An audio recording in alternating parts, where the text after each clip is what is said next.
it's Alpha Marina here, and I'm back with another OC Spotlight.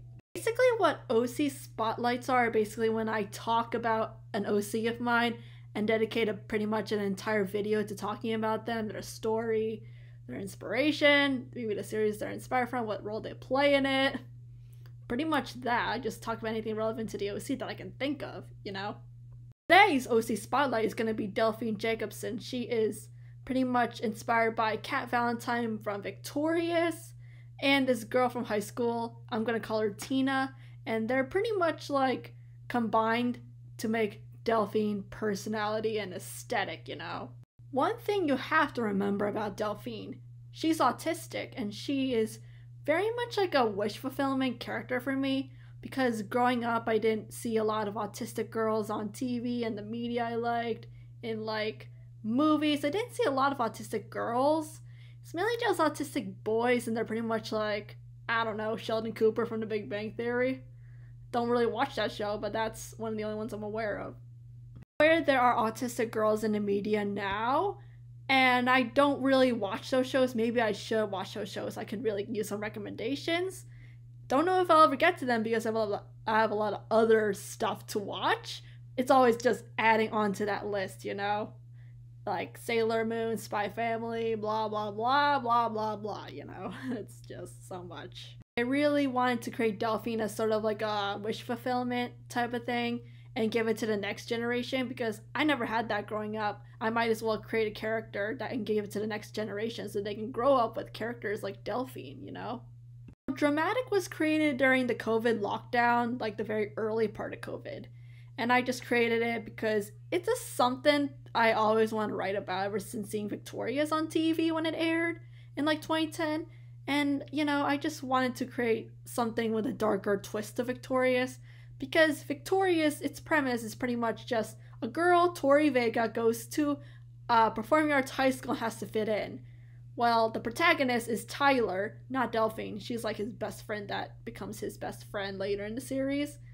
I mean, they become very tight, but, you know, they're not super tight at the point I'm at in the story. Before I forget, all these names are entirely coincidental. So if your name is similar to any of these other characters or exactly like one of these characters, that's a coincidence. Anyway, back to the program. So Tyler is our protagonist in Dramatic. He's trying to become big on Broadway like his idol Nathan Faulkner before him, like 10 years prior. And he's basically wanting to hone his skills, improve his craft as an actor, a prospective Broadway star, you know?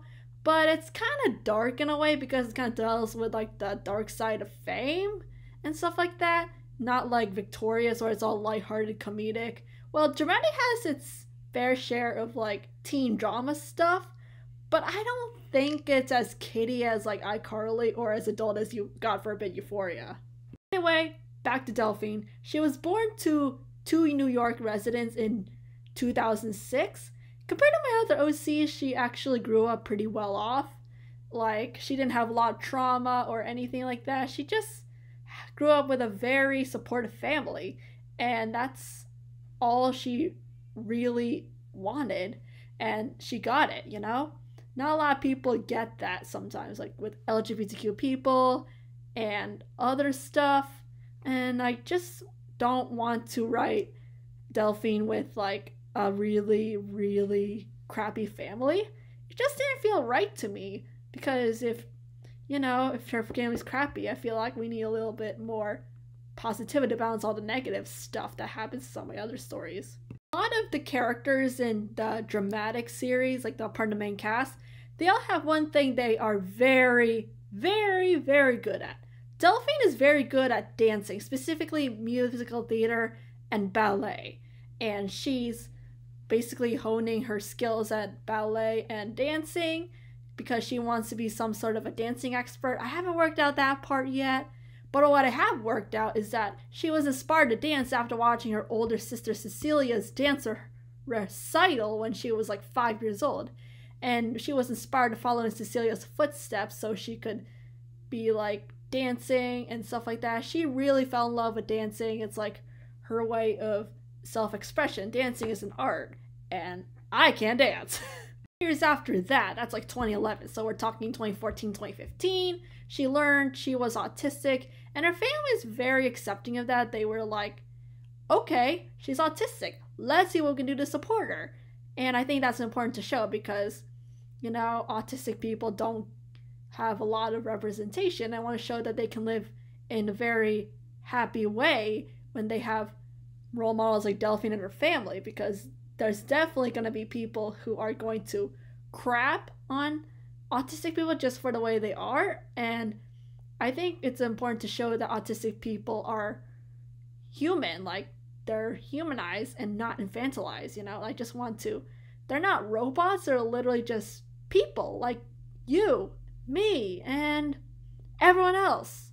Even though Delphine's family was very accepting, her classmates knew she was different and they picked on her for it. I feel like they weren't understanding, and I always believe that people judge what they don't understand. So they were like not understanding of her disability, her autism, and they like just gave her crap for it. And I don't really condone that. And I don't really talk about it. I don't know if I ever will talk about that stuff.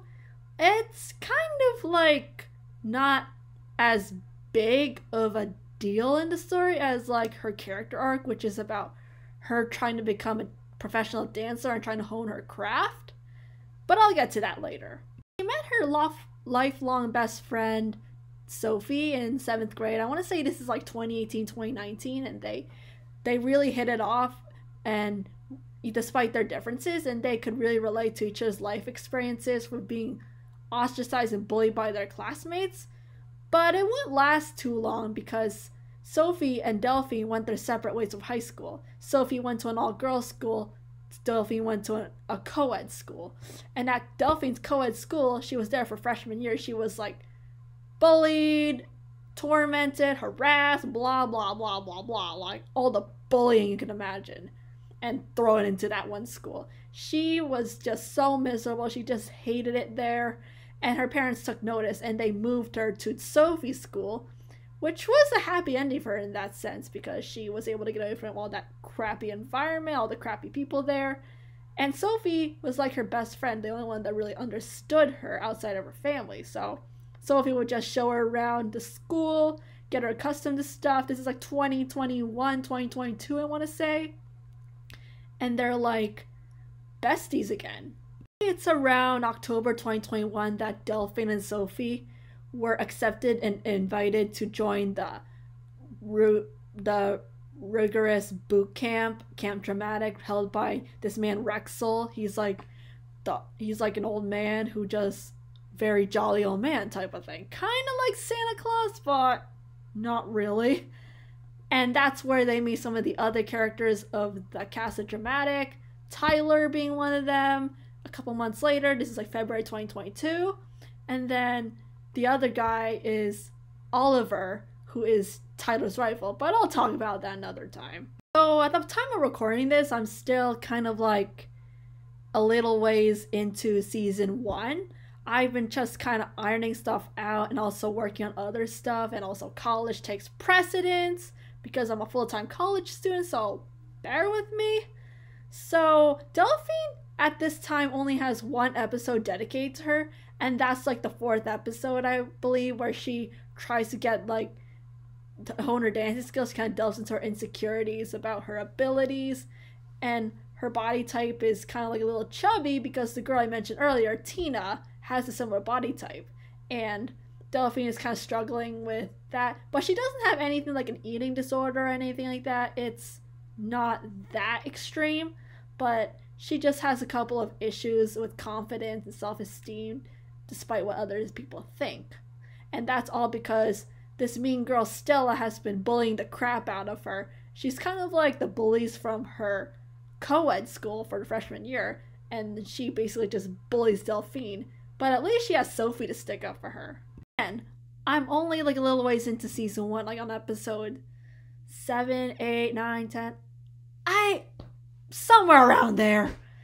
Anyway, so I have not much of a concrete idea on how Delphine's character arc is going to go, so stay tuned on Instagram.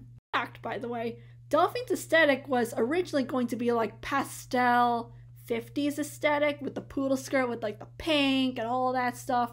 Even her hair is pink.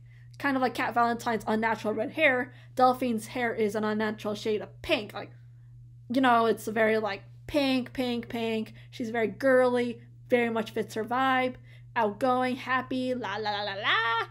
And, you know, she's just, I feel like the 50s style was a little too reminiscent of Cat Valentine, so it kind of made her more a little bit of a fashionista in a sense, like keeping up with the trends of now. That's gonna be it for today's OC Spotlight. What other OCs would you like me to cover, talk about, discuss? Let me know in the comments. See you around, y'all.